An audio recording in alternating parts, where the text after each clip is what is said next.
Hey guys, let's get ready with me. First మన కొబ్బరి మట్టకి hair serum పెట్టుకోవాలి, లేకపోతే అది నన్ను ఏ పని చేసుకునేది. సో నా టోనర్ కొట్టుకున్నామా. అక్కది డ్రైసింగ్ కాబట్టి మాయిశ్చరైజర్ మ్యాండేటరీ, అది లేకుంటే మొహం ఎడారిలా తయారయ్యి. నేను ఈరోజు ఎక్కువ మేకప్ వేసుకోవాలనుకోవట్లేదు. సో అక్కడక్కడ చందమామ మీద ఉన్నట్టు మచ్చలు ఉంటాయి. సో అక్కడ కన్సిలర్ మాత్రం పెడుతున్నాను.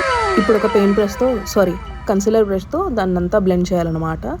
ఇప్పుడు మీకు నచ్చిన ఫౌండేషన్ తీసుకొని దాంతో మొహం మీద చుక్కలు ముగ్గేయాలన్నమాట. మీకు మొహం మీద సరిపోకపోతే మెడ మీద కూడా చుక్కలు వేసుకోవచ్చు. సో ఇప్పుడు ఆ చుక్కలన్నిటిని ముగ్గుతో కలుపుతాం కదా మనం, అలాగే ఈ బ్యూటీ బ్లెండర్తో చక్కగా బ్లెండ్ చేసుకోవాలి. ఆగే ఆ స్టార్ ఐటమ్. నేను స్నానం చేయకుండానే బయటికి వెళ్తానేమో కానీ ఐబ్రోస్ చేసుకోకుండా మాత్రం బయటికి వెళ్ళాను. నాకు చాలా ఇష్టమైన థింగ్, మా అమ్మకి అస్సలు ఇష్టమైన థింగ్ బ్లష్.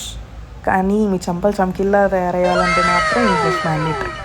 ఇప్పుడు మీరు రాసిన చెత్తనంతా ఒకే చోట ఉండాలంటే ఈ కాంపాక్ట్ మ్యాండేటరీ అనమాట. ఐలైనర్ పెట్టుకునేటప్పుడు నేను చేసే విధ్వంసం మీరు చూడలేరు అని బ్యాక్ ఆఫ్ కెమెరా పెట్టుకున్నాను. ఏంటా ఇంకా ఏం జరగలా అని చూస్తూ ఉన్నాను. అయింది మూమెంట్ అయితే అయింది. అయినా మనం వదులుతాం. చిన్నప్పుడు డ్రాయింగ్ సరిగ్గా ఎందుకు నేర్చుకోలేదా అని ఆ లిప్ లైనర్ పెట్టుకునే ప్రతిసారి నేను బాధపడుతూనే ఉంటాను. ఆ లిప్ లైనర్ ఇలా అని చేత్తో స్మచ్ చేసుకుంటే సరిపోతుంది మన మొహానికి. కానీ ఉన్న లిప్స్టిక్ పాడైపోదు, బీరువాలో ఉండి అందుకని అది కూడా బిగాలన్నమాట.